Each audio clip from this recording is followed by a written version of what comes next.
Hello my dear students, നമുക്ക് തുടങ്ങാം അല്ലേ? അപ്പോൾ കഴിഞ്ഞ ക്ലാസ്സുകളൊക്കെ എല്ലാവരും കാണുന്നുണ്ടല്ലോ അല്ലേ? ഓക്കെ, നിങ്ങൾ മാക്സിമം ഒക്കെ അപ്ഡേറ്റ് ചെയ്ത് പോവാട്ടോ. അപ്പോൾ let start. Hello my dear students, welcome to your online miss classroom. Today I would like to discuss your third chapter. Okay, third chapter of physics. എന്താണ്? Electromagnetic induction. ഫിസിക്സിലെ third ചാപ്റ്ററായ electromagnetic ഇൻഡക്ഷനാണ് ഇത്. കേരള സിലബസിലാണ് third chapter. ഇതേ portion തന്നെ നിങ്ങൾക്ക് CBSEയിലും ICSEയിലൊക്കെ കാണാം. അപ്പോൾ ആ കൺസെപ്റ്റ് മനസ്സിലാക്കാൻ വേണ്ടിയിട്ട് നിങ്ങൾക്കൊക്കെ എല്ലാവർക്കും വളരെ യൂസ്ഫുള്ളായ ക്ലാസ് ആയിരിക്കും. അപ്പോൾ ക്ലിയർ ആണല്ലോ, ഇലക്ട്രോ മാഗ്നറ്റിക് ഇൻഡക്ഷൻ. അപ്പോൾ ഈ ഒരു ടേം നമ്മൾ നോക്കുകയാണെങ്കിൽ തന്നെ നിങ്ങൾ ഓൾറെഡി പഠിച്ച 2-3 ടേംസാണ് ഇതിനകത്തുള്ളത്. എന്തൊക്കെയാണ്? Electro. What is electro? Means electric അല്ലേ? ഇലക്ട്രിസിറ്റിയുമായിട്ട് ബന്ധപ്പെട്ട അല്ലെങ്കിൽ ഇലക്ട്രോൺസുമായി ബന്ധപ്പെട്ടതാണ് ഇലക്ട്രോ എന്ന് പറയുന്നത്. മാഗ്നറ്റിക്കോ, അത് നിങ്ങൾ ഏകദേശം അതിൻ്റെ പ്രോപ്പർട്ടീസൊക്കെ പഠിച്ചു. അപ്പോൾ മാഗ്നറ്റിക് ബിഹേവിയർ ഉണ്ട്. അപ്പം നമ്മളിപ്പോൾ പഠിക്കാൻ പോകുന്നതിന് എന്തൊക്കെ ബിഹേവിയർ ഉണ്ട്? ഇലക്ട്രിക് ബിഹേവിയർ ഉണ്ട്, അതുപോലെ തന്നെ മാഗ്നറ്റിക് ബിഹേവിയർ ഉണ്ട്. ഇനി ഇൻഡക്ഷൻ എന്താണ്? അതാണ് നമ്മളിവിടെ പഠിക്കാൻ പോണത്. അപ്പോൾ നമ്മൾ ഓൾറെഡി ഫസ്റ്റ് നമ്മൾ പഠിച്ചു, electrical energy can be converted into different forms of energy. Right? എന്തൊക്കെയായിരുന്നു? ലൈറ്റ് എനർജി പറ്റും, then magnetic energy, then heat energy, yes, sound energy, and different examples that you can understand, that you know already. Okay, then here in order to explain the electromagnetic induction we need some items. നമ്മൾ electromagnetic induction explain ചെയ്യാൻ പോലെ നമുക്കതിന് എന്തൊക്കെ materials ഒരു experiment ചെയ്യാമെന്ന് വിചാരിച്ചോളൂ. നമുക്ക് അതിന് ആവശ്യം bar magnet, then solenoid, then galvanometer. എന്താ ബാർ മാഗ്നറ്റ് എന്നറിയാലോ? It's a rectangular shape magnet. And solenoid എന്ന് പറഞ്ഞാൽ യെസ്, ഒരു മെറ്റൽ വയേഴ്സ് റൗണ്ടായിട്ട് വെച്ചിട്ടുണ്ട് അല്ലേ? മെറ്റൽ വയേഴ്സ് നിങ്ങൾക്കറിയാലോ, ക്ലോസ്ലി പാക്ക്ഡായ റൗണ്ടായിട്ട് കണക്ട് ചെയ്ത് വെച്ചിട്ടുള്ളതാണ് സോളിനോയിഡ് എന്ന് പറയുന്നത്. ഈ ഒരു അപ്പാരറ്റസ് നമ്മൾ ഗാൽവനോമീറ്ററുമായിട്ട് കണക്ട് ചെയ്യണം. What is the use of galvanometer? Yes, very correct. In order to detect the presence of electricity അവിടെ ഉണ്ടോ എന്നറിയാൻ വേണ്ടിയിട്ടാണ് നമ്മൾ ഗാൽവനോമീറ്റർ യൂസ് ചെയ്യുന്നത്. അപ്പോൾ നമ്മൾ എന്തൊക്കെയാണ് എടുത്തത്? എൻ്റെ കൂടെ തന്നെ പഠിച്ചു പോവുക കേട്ടോ. Bar magnet, solenoid, galvanometer. അപ്പോൾ ഒരു കാര്യം പ്രത്യേകം പറയാനുണ്ട്. ഇതുവരെ ആദ്യമായിട്ട് ആരെങ്കിലും ഈ ചാനൽ കാണുന്നതെങ്കിൽ മറക്കണ്ട, സബ്സ്ക്രൈബ് ചെയ്യുക. എന്നാൽ മാത്രമേ നിങ്ങൾക്ക് പുതിയ പുതിയ ക്ലാസ്സുകൾ ഇത്രയും പെട്ടെന്ന് കിട്ടുള്ളൂ. ഓക്കെ, അപ്പം നമുക്ക് കണ്ടിന്യൂ ചെയ്യാം. അപ്പോൾ ഇത് മൂന്നും നമ്മൾ എങ്ങനെ അറേഞ്ച് ചെയ്യണം? ഈ പിക്ചറിൽ കാണുന്ന രീതിയിൽ അറേഞ്ച് ചെയ്യണം. നമ്മൾ സോളിനോയിഡിനെ ഒരു ഗാൽവനോമീറ്ററുമായിട്ട് കണക്ട് ചെയ്തു. ഓക്കെ, ഇവിടെ നമ്മൾ സോളിനോയിഡ് ഉണ്ട്. ഈ സോളിനോയിഡിനെ ഇവിടെ ഒരു ഗാൽവനോമീറ്ററായിട്ട് കണക്ട് ചെയ്തു. ഗാൽവനോമീറ്ററായിട്ട് കണക്ട് ചെയ്യുമ്പോഴുള്ള പ്രത്യേകത എന്താ? ഇവിടെ ഇലക്ട്രിസിറ്റി പ്രൊഡ്യൂസ് ചെയ്യുകയാണെങ്കിൽ ഗാൽവനോമീറ്ററിലൊരു ഡിഫ്ലക്ഷൻ കാണിക്കും. അപ്പം അങ്ങനെ നമ്മൾ ഈ ബാർ മാഗ്നറ്റിനെ ഈ സോളിനോയിഡിൻ്റെ ഉള്ളിലൂടെ നമ്മൾ പാസ് ചെയ്യിപ്പിക്കുകയാണ്. ഓക്കെ, ബാർ മാഗ്നറ്റിനെ സോളിനോയിഡിൻ്റെ ഉള്ളിലൂടെ പാസ് ചെയ്യിപ്പിക്കുകയാണ്. അപ്പോൾ നമുക്കിവിടെ എന്നിട്ട് സോളിനോയിഡിന് ഒരുപാട് ചുരുളുകളുണ്ട് അല്ലേ? ഈ ചുരുളുകളിലൂടെ നമ്മൾ ജസ്റ്റ് ബാർ മാഗ്നറ്റ് അവിടെ തന്നെ വെക്കുകയാണെങ്കിലൊന്നും സംഭവിക്കില്ല. ബാർ മാഗ്നറ്റ് ഇങ്ങനെ ഇവിടേക്ക് ഇടുകയും തിരിച്ചെടുക്കുകയൊക്കെ ചെയ്യണമെങ്കിൽ, അതായത് ഈ സോളിനോയിഡിൻ്റെ ഉള്ളിലൂടെ അത് ചലിപ്പിക്കുകയാണെങ്കിൽ, അത് മൂവ് ചെയ്യിപ്പിക്കുകയാണെങ്കിൽ ഇൻ ദ ഗാൽവനോമീറ്ററിൽ അപ്പോൾ ഒരു ഡിഫ്ലക്ഷൻ ഉണ്ടാവും. എന്താ സംഭവിക്കണേ? നമ്മളിവിടെ സോളിനോയിഡിനകത്ത് ഈ ബാർ മാഗ്നറ്റ് നമ്മൾ വളരെ സ്പീഡായിട്ട് മൂവ് ചെയ്യിപ്പിക്കുകയാണെങ്കിൽ, പുറകോട്ടും മുന്നോട്ടുമായിട്ട് മൂവ് ചെയ്യിപ്പിക്കുകയാണെങ്കിൽ ഈ ഗാൽവനോമീറ്ററിൽ ഒരു ഡിഫ്ലക്ഷൻ ഉണ്ടാവും. എൻ്റെ അർത്ഥം എന്താ? ഇത് മൂവ് ചെയ്യുന്ന സമയത്ത് ഇവിടെ ഒരു കറണ്ട്, ഇലക്ട്രിസിറ്റി പ്രൊഡ്യൂസ് ചെയ്യുന്നുണ്ട്. റെഡിയാണല്ലോ? ഓക്കെ, അപ്പോൾ ദ മാഗ്നറ്റ്, ഈ ഒരു ടാബിൾ നമുക്ക് ഈ എക്സ്പെരിമെൻറ്റിലൂടെ ഫിൽ ചെയ്യാൻ പറ്റുമോ നോക്കാം. അപ്പോൾ നിങ്ങൾക്ക് അതിനെക്കുറിച്ച് മനസ്സിലാകും ഒന്നും കൂടി. Magnet is stationary near the solenoid. സോളിനോയിഡിൻ്റെ അടുത്ത് സ്റ്റേഷനറി ആയിട്ട് നിൽക്കുകയാണ്. അപ്പോൾ എന്താ സംഭവിക്കുക? ഡസ് നോട്ട് ഡിഫ്ലക്റ്റ് ചെയ്യോ? ഡിഫ്ലക്റ്റ് ചെയ്യാതിരിക്കുമോ? ചെയ്യില്ല അല്ലേ?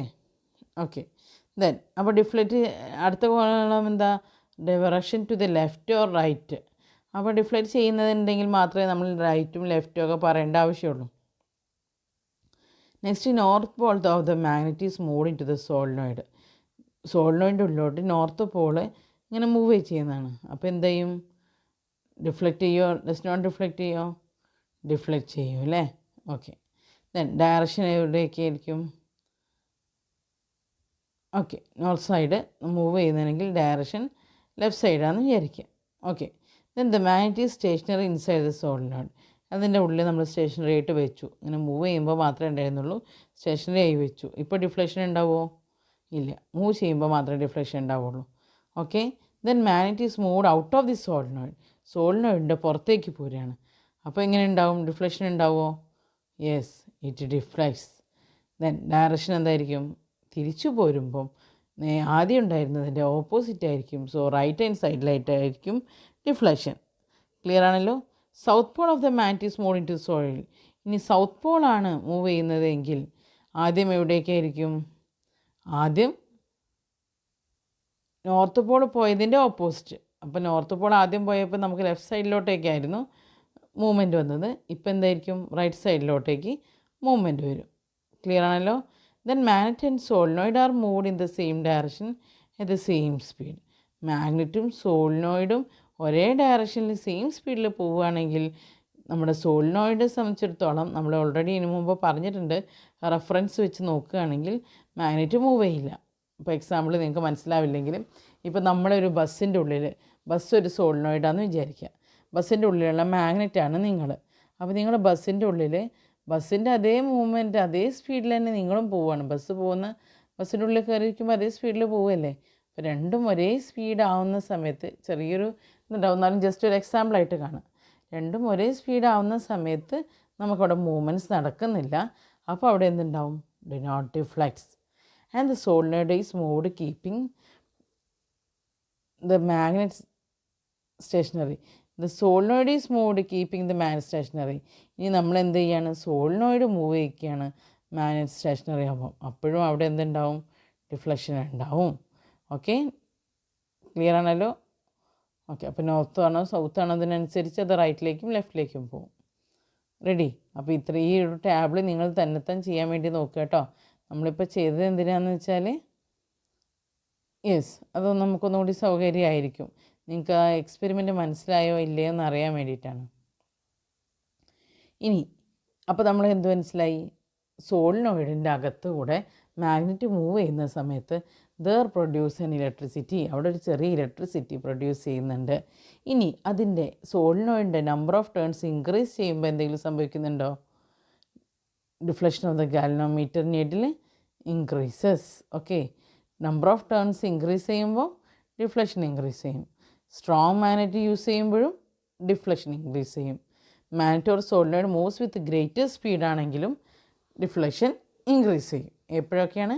ടേൺസ് ഇൻക്രീസ് ചെയ്യുമ്പോൾ, അതിൻ്റെ സ്പീഡ് ഇൻക്രീസ് ചെയ്യുമ്പം, അതുപോലെ തന്നെ മാഗ്നറ്റിൻ്റെ സ്ട്രെങ്ത് ഇൻക്രീസ് ചെയ്യുമ്പോൾ. 3 കാര്യങ്ങൾ മറക്കരുത്. ഓക്കെ, എപ്പോഴൊക്കെയാണ്? Number of turns in solenoid increase ചെയ്യുമ്പോൾ, ദെൻ മാഗ്നറ്റിൻ്റെ സ്പീഡ് ഇൻക്രീസ് ചെയ്യുമ്പം, മാഗ്നറ്റിൻ്റെ പവർ ഇൻക്രീസ് ചെയ്യുമ്പം. Okay, on the basis of the above experiment and analysis of the table, find out the answers of the following questions and write them in your science diary. അപ്പോൾ നമുക്ക് നോക്കിയാലോ? അപ്പോൾ you just try. Okay, why did the galvanometer needle deflect in the experiment? Yes, when in order to show the presence of electricity, the galvanometer needle deflects in the experiment. അതുമാത്രമല്ല, during the experiment there produce an electricity. Okay, when there is an electricity, the galvanometer needle will deflect. Next question, which were the അപ്പോൾ ഞാൻ പറയുന്നത് ഒന്നുകൂടി നോക്കി നിങ്ങൾ skip ചെയ്യാതെ തന്നെ not എഴുതിയൊക്കെ എടുക്കാൻ വേണ്ടി ശ്രമിക്കുക കേട്ടോ. അപ്പോൾ മുഴുവൻ കാണുക. അതിനിടയ്ക്ക് നിന്ന് കാണാതിരുന്നു കഴിഞ്ഞാൽ നിങ്ങൾക്ക് ക്ലാസ് ശരിക്കും മനസ്സിലാവില്ല. Then, which were the instances in which there was a flow of current through the solenoid?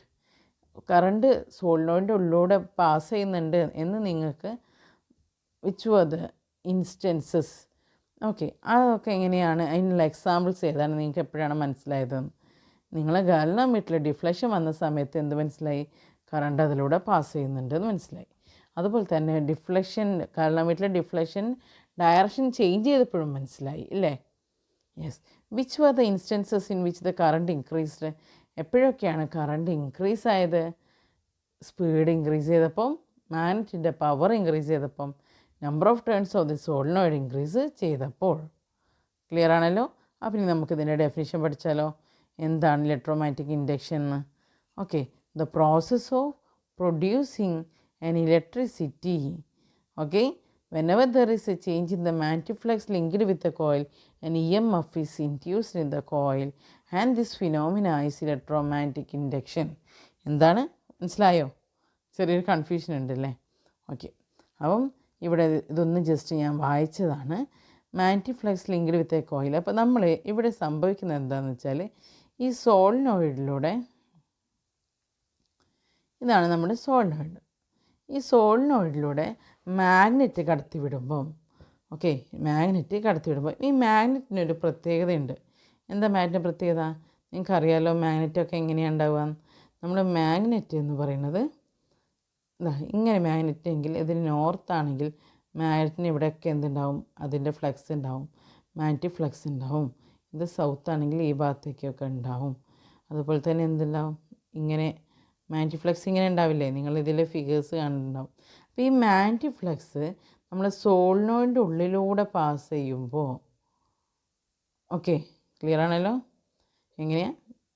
നമ്മുടെ സോളിനോയിഡിൻ്റെ ഉള്ളിലൂടെ ഈ ഫ്ലക്സ് ഉള്ള മാഗ്നറ്റ് കടന്നു പോകുമ്പം സോളിനോയിഡിൻ്റെ ഉള്ളിൽ ഉണ്ടാവുന്ന മൂവ്മെൻറ്റ്സ്, അല്ലെങ്കിൽ ഇവ മൂവ് ചെയ്യുമ്പോഴല്ലേ, ഈ മൂവ്മെൻറ്റ്സ് മാഗ്നറ്റിക് ഫ്ലക്സിൽ കണ്ടിന്യൂസ് ആയിട്ട് ചേഞ്ച് വരുത്തും. എന്താണ്? സോളിനോയിഡിൻ്റെ ഉള്ളിലൂടെ ഉള്ള ഈ കമ്പിച്ചുരുളിൻ്റെ ഇടയിൽ നമ്മൾ മാഗ്നറ്റിക് ഫ്ലക്സ് മൂവ് ചെയ്യും. മാഗ്നറ്റ് മൂവ് ചെയ്യുമ്പം അതിൻ്റെ മാഗ്നറ്റിക് ഫ്ലക്സിന് ചേഞ്ച് വരുത്തും. ഇനി ഇതൊന്ന് വായിച്ചു നോക്കിയേ, അപ്പോൾ നിങ്ങൾക്ക് മനസ്സിലാവും. whenever there is a change in the magnetic flux linked with a coil, ഒരു കോയിലുമായിട്ട് ബന്ധപ്പെട്ടപ്പോൾ, ഓക്കെ, ഒരു കോയിലുമായിട്ട്, നമ്മളിവിടെ കോയിൽ എന്താ? സോളിനോയിഡ്. ഈ സോളിനോയിഡായിട്ട് കണക്ട് ചെയ്തിട്ടുള്ള ഈ കോയിലിൽ മാഗ്നറ്റിക് ഫ്ലക്സിൻ്റെ ചേഞ്ച് വന്നപ്പോൾ, ക്ലിയർ ആണല്ലോ? അപ്പോൾ ഒരു കോയിലിൽ മാഗ്നറ്റിക് ഫ്ലക്സ് ചേഞ്ച് വന്നപ്പം അവിടെ ഒരു EMF പ്രൊഡ്യൂസ് ചെയ്തു. എന്താ EMFൻ്റെ ഫുള്ള്? ഇലക്ട്രോമോട്ടീവ് ഫോഴ്സ്, ഒരു ഇലക്ട്രിസിറ്റി പ്രൊഡ്യൂസ് ചെയ്തു. ഈ ഒരു ഫിനോമിനയാണ് നമ്മൾ ഇലക്ട്രോമാഗ്നറ്റിക് ഇൻഡക്ഷൻ എന്ന് പറയുന്നത്. എന്താണ്? The process of producing N EMF in the coil is known as electromagnetic induction whenever there is a change in the magnetic flux linked with a coil. മറക്കില്ലല്ലോ? ഒന്നുകൂടി ഞാൻ പറയാം. whenever there is a change in the magnetic flux linked with a coil. പഠിച്ചില്ലേ? അപ്പം നമ്മൾ മനസ്സിലപ്പം എന്താ പറയണ്ടത്? ഈ കോയിലിൻ്റെ ഇടയിൽ കൂടെ ഞാൻ മാഗ്നറ്റ് മൂവ് ചെയ്യുമ്പം മാഗ്നറ്റിൻ്റെ ഫ്ലക്സ് ലൈൻസ് ഇവിടെ കട്ടായി വരുന്നുണ്ട്. അപ്പോൾ രണ്ടും കൂടി ഇവിടെ പെർപെൻഡിക്കുലറായിട്ട് കട്ടായി വരികയാണ്. ഇങ്ങനെ കട്ടാകുമ്പോൾ അവിടെ ആര് പ്രൊഡ്യൂസ് ചെയ്യും? നമ്മുടെ EMF പ്രൊഡ്യൂസ് ചെയ്യും.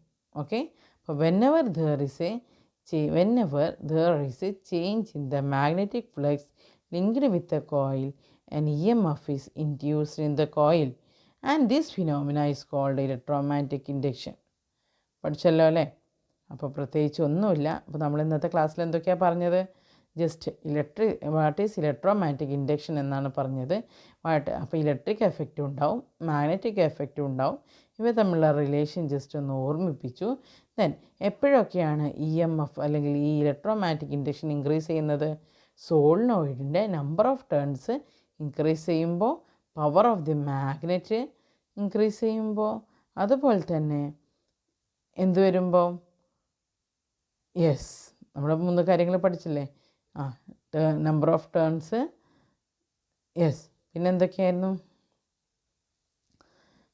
നമ്പർ ഓഫ് ടേൺസ്, അതുപോലെ മാഗ്നറ്റിൻ്റെ power, then speed of the movement അല്ലേ? നമ്പർ ഓഫ് ടേൺസ്, മാഗ്നറ്റിൻ്റെ power, speed of the movement, ഇത് മൂന്നിനെയും ഇലക്ട്രോമാഗ്നറ്റിക് ഇൻഡക്ഷൻ എന്ന് പറയുന്നത് ഡിപ്പെൻഡ് ചെയ്യും. ഇനി എങ്ങനെയാണ് പ്രോസസ്സ്? ക്ലിയർ ആണല്ലോ? ഓക്കെ, അപ്പം ക്ലാസ് ഇഷ്ടപ്പെടുകയാണെങ്കിൽ ലൈക്ക് ചെയ്യുക. നിങ്ങൾക്ക് എന്ത് ഡൗട്ട്സ് ഉണ്ടെങ്കിലും, നിങ്ങളുടെ എന്ത് അഭിപ്രായമാണെങ്കിലും, ഇഷ്ടമാണെങ്കിലും ഇല്ലെങ്കിലും, നിങ്ങളുടെ അഭിപ്രായം കമൻറ്റ് ബോക്സിലിടുക. ഓക്കെ, എന്നാൽ മാത്രമേ ഇനിയും പുതിയ ക്ലാസ്സുകളൊക്കെ എടുക്കാൻ എങ്ങനെയാണ് എടുക്കേണ്ടതെന്നൊക്കെ ഉള്ള ഒരു പുതിയ ഐഡിയ കിട്ടുള്ളൂ. അപ്പോൾ മറക്കരുത്. നിങ്ങൾക്ക് ഇഷ്ടപ്പെട്ടല്ലോ ക്ലാസ്? അപ്പോൾ ലൈക്ക് ചെയ്യുക, അതുപോലെ തന്നെ കൂട്ടുകാർക്കൊക്കെ ഷെയർ ചെയ്ത് കൊടുക്കുക. അപ്പോൾ ഇൻഷാ അല്ലാ അടുത്ത ക്ലാസ്സിൽ കാണാം.